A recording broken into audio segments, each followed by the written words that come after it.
Halo, selamat malam. Ketemu lagi bareng aku Indora. Alhamdulillah kita bisa ketemu lagi di sini di cerita Life and Love tentunya. Gimana kabar baiknya kalian di sana? Semoga kabar kalian semuanya tetap baik-baik ya. Kalaupun lagi dalam keadaan situasi tidak baik, maka Tuhan tahu kalau kamu itu penyabar dan kuat. Di sini aku akan berbagi cerita lagi tentunya. Selamat datang dan selamat mendengarkan. Malam ini aku akan bercerita tentang masalah-masalah yang sering kita temuin tentunya. Salah satunya adalah sakit hati. Ya, sebagai manusia aku pun pernah ngalamin hal itu. Yang bisa terjadi kapan aja, di mana aja, tak mengenal batasan umur dan waktu. Yang bisa datang karena disebabkan atau akibat. Kita nggak akan merasakan sakit hati kalau nggak ketemu sama orang kan. Dan siapa juga yang mau sakit hati? Pasti teman-teman pada nggak mau juga. Aku sendiri ngalamin kok teman-teman, entah itu disepelekan, dihina, diejek, dibully, dituduh, bicarain fisik, materi, dan lain-lain. Siapa juga yang mau nyiptain sakit hati sih teman-teman? Tentunya teman-teman gak mau juga kan?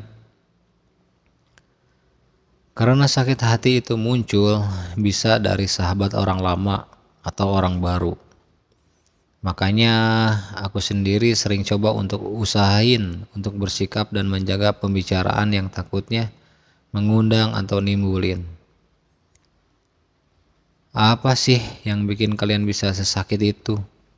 Apakah merasa tersakiti atau terzolimi, merasa direndahkan, merasa tak dianggap, merasa tak dihargai, atau merasa didiamkan? Jangan saling salah menyalahkan terus. Jangan egois untuk selalu ingin dianggap benar. Coba kalian lihat Tuhan. Ya, Tuhan kalian sendiri. Yang sesuai kepercayaan kalian masing-masing tentunya. Di saat kalian berdoa sama Tuhan, coba kalian tanyakan sama Tuhan, apakah Tuhan pernah sakit hati sama kalian? Yang sudah jelas kita ini terlihat sering banyak berbohong dan sering kali melakukan hal yang dilarang oleh Tuhan. Tuhan itu gak akan sakit hati, tapi Tuhan akan murka aja dan akan memberikan kalian hukuman setimpal dengan perbuatan yang kalian lakukan. Karena pastinya Tuhan itu akan terus saja sayang. Tuhan akan selalu memaafkan hambanya yang berbuat dosa dan akan terus selalu mengingatkan akan kembali pada kesadaran dan kebaikan. Ini kita manusia loh. Jangan sampai kebencian itu mengakar di hati kita teman-teman. Kalau misalnya kita dibenci atau membenci orang, ya sudahilah dan maafinlah. Cukup, cukup. Lukanya jangan diperpanjang terus-terusan. Hukuman karma di dunia itu nyata juga kok teman-teman. Ya, aku juga tahu untuk mengobati luka sakit hati itu membutuhkan proses waktu yang lama.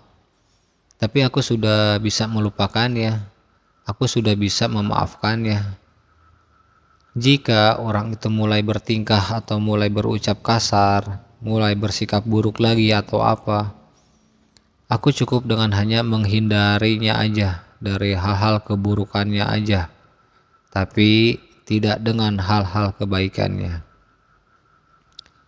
Percuma jika kita menjadi orang yang masa bodoh amat, tapi jatuhnya masih saling menyinggung. Entah itu terlihat di media sosial, melihat status di kontak WhatsApp misalnya, atau dapat kabar dari orang lain yang mana tidak ada hasil nyata untuk diperlihatkan, atau masih pura-pura bahagia tapi hasilnya masih menempel gitu aja. Janganlah memulai untuk menyinggung orang dengan sindiran. Janganlah memulai menyinggung dengan menuliskan story di media sosial. Udah tahu itu akan menyebabkan, akan menimbulkan, akan mengakibatkan dan penilaian Tapi kenapa mesti dilakuin? Jadilah teman yang bisa mengalihkan topik pembicaraan jika sudah mulai menjalur ke hal-hal yang tidak baik. Itulah cara kita agar bisa terhindar dan menghindari dari hal-hal yang takutnya nanti terjadi atau dikhawatirkan.